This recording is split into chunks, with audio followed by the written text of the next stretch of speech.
You're listening to Death of the Reader. Flex and Herds here for your Murder Mystery World Tour, and we are here in our final week, Herds, discussing The Innocence of Father Brown. I have been the one in the solver's chair, and this is my last opportunity to walk away with points. You know, Father Brown has been an interesting collection the whole way through. We're covering the final 3 stories today, which is The Eye of Apollo, The Sign of the Broken Sword, and The 3 Tools of Death. And I don't know about you, Herds, but I felt like there was a very distinct reason that you chose to give me the first of these 3 stories to solve. I mean, the thing is, right, when I read these stories, I figured I have to have you solve the Hammer of God. I have to have you solve the Invisible Man. But what's the third story? And I kind of wanted to pick the 3 Tools of Death. But unfortunately, the Sign of the Broken Sword and the 3 Tools of Death, they kind of give away the ending very quickly. They're not very Golden Age in a sense. No, well, the Sign of the Broken Sword is, I mean, really, really fun. It's like a little historical murder mystery. We're talking about the myth of this general who was, you know, hung by his enemy, and the rest of his army was slaughtered in this massacre. But he's a genius general, so like, how would he have lost? It's this whole paradox that we're, you know, supposed to look through. But one of the very first lines that Father Brown has is, you know, how do you hide a pebble? Well, you hide it with other pebbles. How do you hide a leaf? You hide it with other leaves. And so obviously we're setting up the fact that one person's death is being hid with many other deaths. Whoa. You're telling me that this military leader maybe caused some deaths. To hide another death? Yeah. And it's sort of the same issue with the 3 Tools of Death, in which even from the title, when I looked at the title, I went, oh, well, it's none of the 3 then. And even though these are not, you know, Golden Age murder mysteries, are not part of that mythology, like, we can use the tropes that we know to instantly solve what at the time of being written, I'm sure was very novel. But I actually wonder about this. Because I get the feeling that across this entire collection, the game being given away in the title in sort of a weird way has been a bit of a constant. I feel like G.K. Chesterton is playing a bit of a game where, rather than trying to create the most interesting puzzle, The Innocence of Father Brown is more trying to set up like, ooh, can you guess what this clever joke in the title is going to be? For example, in The Eye of Apollo, the trick is clearly going to be to do with eyes. You know, it's not going to be actually that we're being observed by the ancient sun god. Well, it's a joke, right? Like, these titles, they're like little tricks, little hints, but they're also like jokes to the reader. Like, see if you can, you know, figure out the punchline before Father Brown delivers it in the last 2 pages of the novel. It's almost as though when you finish the stories and you go to someone else who's read the stories, you'll be like, ah, yes, the Eye of Apollo taps nose. Yes. The Eye of Apollo as a story is quite fun, because similarly to the myth of the general that we're exploring in the point of the sword, the broken sword, we're exploring a cult, like a sun cult, effectively, that's set up in this like office building. And that's what I actually really enjoy about these last couple of stories, is that we are contrasting with the opener stories. We're moving more into the realm of myth and legend, which I think is really cool. The story is becoming more abstract. And this is partly Father Brown trying to like one-up himself, but it's also a way for him to expand on his like theological interests in talking about how myth is cultivated and what is a good myth as well, which is really, really cool, especially in the Sign of the Broken Sword, where Father Brown decides not to expose the truth that he finds, because he finds out, of course, that the general was a really bad man who killed someone, you know, shock horror. And he's looking at all of his graves. He goes on this pilgrimage, which again is tied to the mythic nature of the story, where he's trying to figure out if any of the graves, any of the murals, paint any of the other characters in the myth as being worse than they truly were. He doesn't care about this like wrongly propped up messianic figure of the general.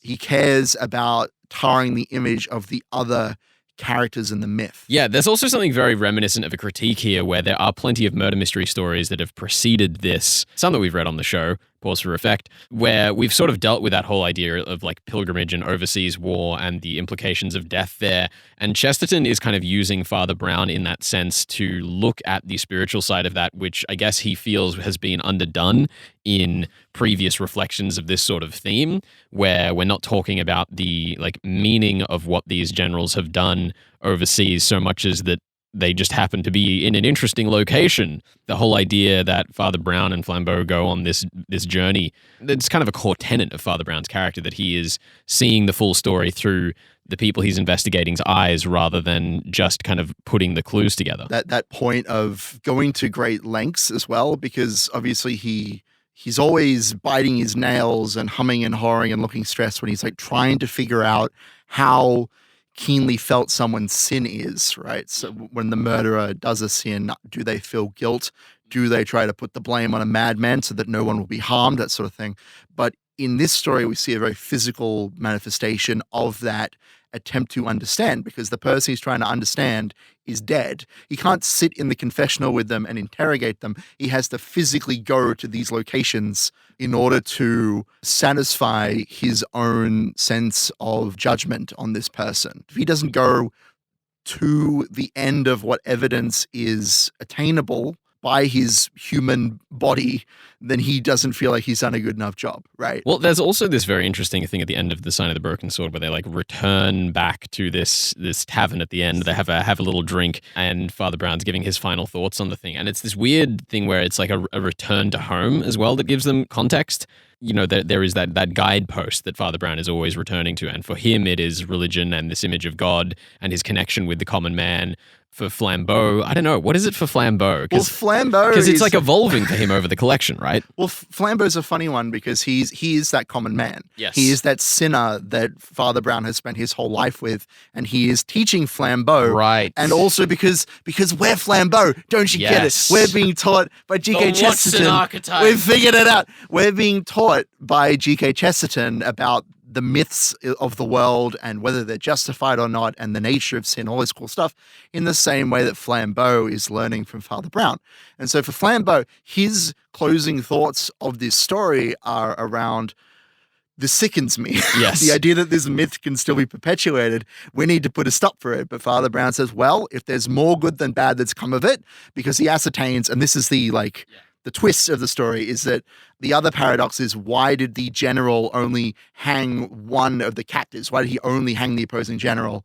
And the answer is because the other soldiers found out about the massacre being the general's fault. And so it's not just about like protecting the general, it's about protecting the lives of the people that have outlived him. And Father Brown sees that as more important, which is cool because Christianity deals a lot with like the letter of the law and how it should be applied. Famously, we went from the 10 Commandments down to the 2, the addition of the New Testament. You know, Jesus says, love your neighbors and respect God. That's it. That's all you have to do, basically. I'm paraphrasing. Christianity has an interesting relationship with the way that the law should be applied and what God wants versus what we think is true justice. I think there's also something really fun when we then jump between the Broken Sword and the 3 Tools of Death, where both of them are sort of talking about mistreatment of other cultures in a way, like wars on foreign land. And then there's also, what was the line? Like his bland Mongolian visage or something towards the start of the 3 Tools of Death. Is that the manservant? Is that who you're talking about? Yes. Because, yeah, he's talked about, he's the Chinaman, he's the Noxian Chinaman, where he has a faint Eastern visage and he's like, got a very weird voice, but he has a strange sense of honor. He's a whole bunch of tropes. He's treated relatively kindly, of course. He stands up for what he believes in, which is great. Well, but that's the thing, is that like we have this overseas war theme then jumping into the very direct like men mistreating their manservant from another culture. Like it feels to me like those two were put side by side on purpose, but it's really interesting to try and work out what G.K. Chesterton was actually trying to do with that. Yeah. I mean, the story of the 3 Tools of Death, to kind of lay it out, I guess, it's about a cheery man named Aaron Armstrong, I think it is. And he's the happiest man alive, friendliest person you could ever meet. And the question is, of course, how could someone who has no enemies have been killed? And you're presented 3 equally likely ways that he could have been killed. It was his wife with the knife. It was the manservant with the gun. It was maybe one of them with this noose that we found that he was hanging on to when he fell out of when he was murdered out of a window, supposedly. And of course, the solution is around the mathematics of murder mystery where, well, you do have an additional suspect from those that are living. You also have the dead, which again ties back to the story of the broken sword, where just as you can judge someone's sin, you can judge someone's state of mind when they passed. You can think about whether they really were as cheery as they seemed on the surface. And again, we're talking about, peering through the lens of the deceased, of the murdered, and seeing why they have died, essentially. Yeah. I guess at that point, Herds, we should probably touch on the Eye of Apollo before we jump over into the mystery section. And I'm going to kind of try sum this up in as brief a line as I can. Good luck. I'm sure you have a witty one-liner. I'm ready for it. Well, I really can't see how I can sum this up too succinctly. There are definitely a few blind spots in my solution, but it would be appalling for me to try and simplify things in just such a, unobservant way. I like where you're going. I have to ask, because I appreciate all of the eye puns, but I need you to tell me who the criminal is in this scenario. I need you to tell me who has, whether directly or not, killed Pauline Stacy. That's her name. I totally knew that. Well, it has to be her sister, right? It has to be Joan. So the way that the crime is done is confusing because there are two main suspects, Joan and Kalon. Kalon. Worshipper of the sun, Kalon. And it's great. I think the tricky thing is that Kalon has this entire imagery of like levitating above people, and it's clearly sort of a bit of a theatrics trick. He's got a little elevator to bring himself up. Well, he even says that maybe Pauline tried to levitate into the elevator shaft and just fell. Because to be clear, the woman is found at the bottom of an elevator shaft, and it's like, how did she get there? Who pushed her? But there's a secretary who assures us that both Joan and Kalon were not, in fact, anywhere near her. They were up in the Sun Cult suite when she was found, when she died. Yes. And we heard a crash and everything. So.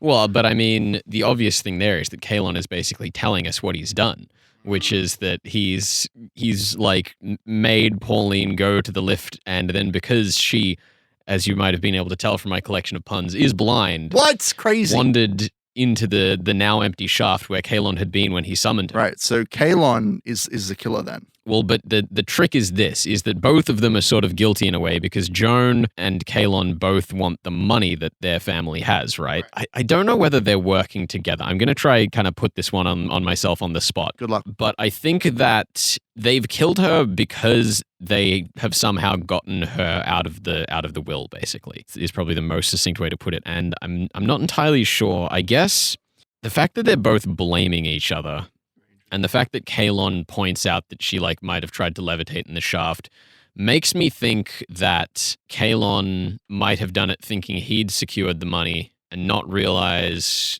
that Joan had an avenue as well. Do you think you might know there might be some clue in the story that could tell you how Joan might have an avenue while Kalon wouldn't? I will put the point on this. Yeah. I'm putting the point on this. Oh, Good God. luck.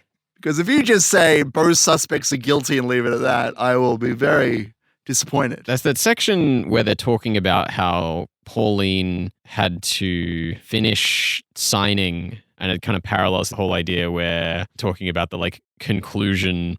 Yeah, it says the oiled machinery, the lift that he has was barely finished and understaffed. All of the devices in this story are unfinished. And so probably this legal document is too. Why would it be unfinished? Joan was trying to what? Was she trying to get her to sign it first or second? Surely it'd be... I believe. Hold on, Ben. What? Ben. What? Come on. Is it because she's blind, she cannot be a witness to a legal signature? Who's signing, Flex? Joan doesn't want the money going to Kalon and has set it up so that she can get the money because her sister's blind, so she can't see what she's signing. Kalon thought he was going to get all the money. Joan had swapped out or rewritten the thing that Pauline was actually signing. Is that sort of what you're looking for? Yeah, that seems fine. Okay. I can't tell you if I'm going to give you a point for it or not. But No, please tell me in a few minutes. But the idea that we're gonna pull the old switcheroo and then we'll reveal the real Will later. Yeah, on. because they're both working the same angle is what I was, I guess, trying to get towards earlier. Is that Joan and Kalon are both trying to do the same thing, but Kalon goes for the whole theatrics nonsense because that's his entire ordeal. Yeah. No, I like the idea that the sun cultist is the theatrical one, and the demure woman with the glasses is the more sort of surreptitious and arguably effective one. Yeah, look, I like it. We'll have to see, I suppose, whether thematics and theatrics are enough to earn you a point. Indeed. Versus the physical nature of the situation. Let's wrap this here. You're listening to Death of the Reader, your murder mystery world tour here on 2SER 107.3. Flex and Hertz discussing The Innocence of Father Brown all the way to the end of that collection. Stick around, more to come. You're on 2SER 107.3. Hi, this is Christine Gallagher from the Wide Open Air Exchange, reminding you that 2SER is a registered non-profit charity organisation, and if you're looking to make a tax-deductible donation before June 30, you can head to 2ser.com. Reduce your taxable income and support community radio. Thanks for your support. You're listening to Death of the Reader. Flex and Herds here for your Murder Mystery World Tour, and we are here in our final minutes, Herds, discussing The Innocence of Father Brown. After this, G.K. Chesterton is done, removed from the records. We'll never speak of him again. We'll never see him in any other books. It won't happen. All right, Herds. We have to fight now. Here we go. Here we go. I reckon I got all the points on that one. Did all you, the point on that one. All the point. The thing she was blind. Yeah. Her sister manipulated the writing of the will so that she couldn't see what she was actually signing or not signing. Here's the thing.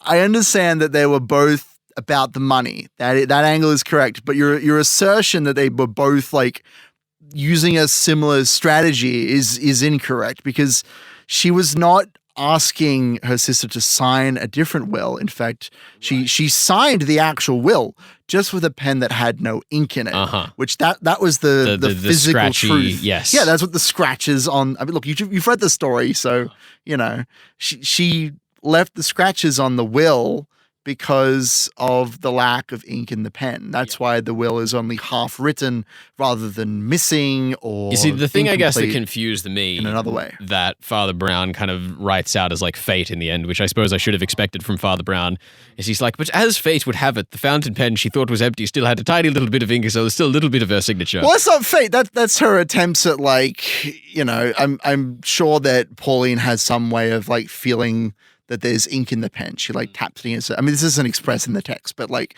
she can probably tell that there's a little bit in there, that there's enough to start writing in some way. I think the other thing not enough to finish. The other thing that caught me up, which was really obvious in hindsight, was of course that because they were already related, Joan wouldn't need. That was my confusion, where you were saying like, well, they're both after the money, and I'm like, but why would Joan have to ask for the money? There's no drama there between the two of them. I don't do wills professionally, so in my mind I was like, yeah, we still need the signed will to actually get the money to another person. Well, this is the thing. Truthfully, I feel like this was a reading comprehension failure rather than a mystery solving failure, which is very does that mean I get the point? You know what? The thing is, I feel like you did solve the majority of the crime. This is a legalese failure, I would argue. Not even reading comprehension. It's a skill issue. Yeah, it's a skill issue. Skill issue. The theory was solid. No, I will give you the point. I think that's perfectly fine. You did figure out that she was blind, and that is the core mystery of the story.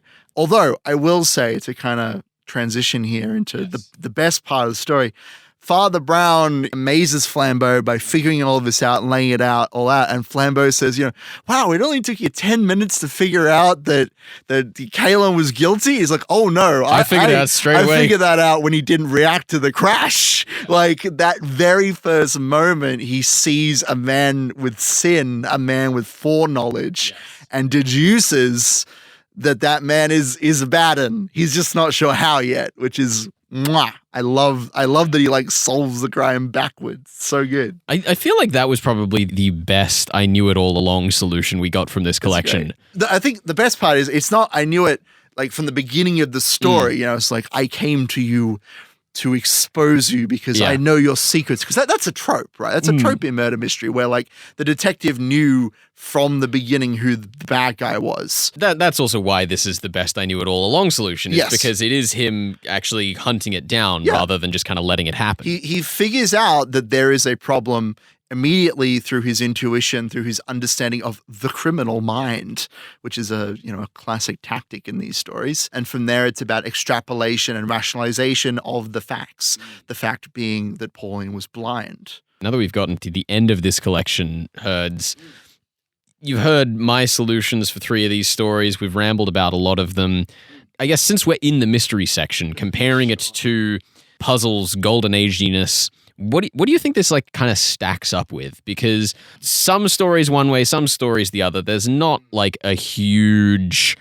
I don't feel like we're going to be saying anything bold by trying to boil it down. I mean, not all the stories are murder mysteries, and not all of them are 100% fair, right? Like, I mean, that's why I picked the Eye of Apollo for you to solve, because I think that it is a fair-ish like murder mystery. So it's kind of difficult to compare it against people from the golden age, because we're not looking at like a unified standard with these stories. It's a collection of ideas that G.K. Chesterton thought were interesting to think about, and he wanted to put them into a story for people to read. It's a very freeing sort of approach, right? That he's not trying to... I mean, there are authors that I'm sure inspired him and he was chasing, but like he's not chasing that golden age standard of fairness and rule following, that we hold in such high regard. Thank you, Knox. Yeah, I mean, I could compare this to the 3 taps. I feel like that's like not a terrible stretch. Yeah. Now that I think about it. Well, I mean, it's like when we look at the collection as a whole, we have like what, 4 or 5 impossible crimes? Like, I guess, we had The Invisible Man, I guess, The Wrong Shape. The Wrong Shape is an impossible crime. Yeah, well, the thing is that they're all based in paradox, right? Like, The Honor of Israel Gao is arguably an impossible crime because we just don't know what's been stolen. It's implied that the master of the castle in that story has been killed. But it turns out that that's just not the case. The guy who lives with him is a whack job. That's the real mystery there. The Wrong Shape is a true impossible murder. Even if it is very silly. Yes.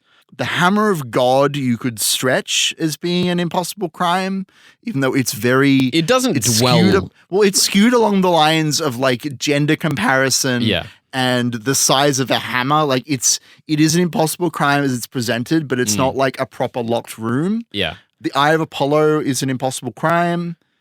Which were the other one of the ones that you thought were impossible crimes? Which ones do you think fall under that banner? Because I don't even think it's more than like 3. The Secret Garden, I think. Oh yeah, the Secret. You know what? I had forgotten about the Secret Garden. It's been a while. Yeah, I'd agree with that. And The Invisible Man. So the Secret Garden, the Invisible Man, the Eye of Apollo, the Wrong Shape, and then maybe the 3 Tools of Death. So 4. Yeah. Yeah, 4. 4 out of like 12 stories. Yeah, it's interesting because I guess that I've heard a lot about how Chesterton inspired people like Carr, who is the master of the locked room impossible crime sort of thing. But there's not really a lot of it going on, and a lot of the ways that those rooms are locked are much more esoteric and interesting for how they're not impossible. We're about that theology, right? Like we're discussing modes of myth and like the efficacy of the ways that we try to approach myth and like the justification of its existence and all this cool stuff.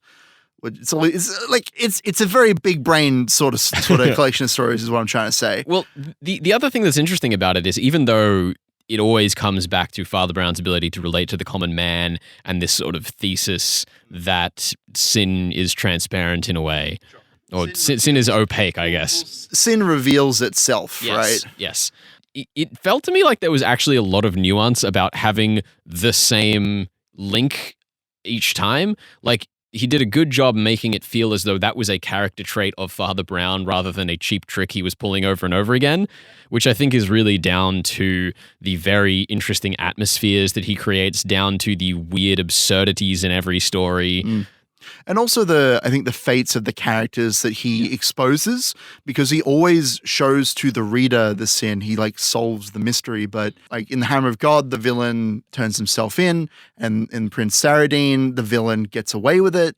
And then in the Eye of Apollo, I don't actually remember what happens. Do they just, it just kind of ends. He's like, I reckon it was both of them. Yep. And then they disappear.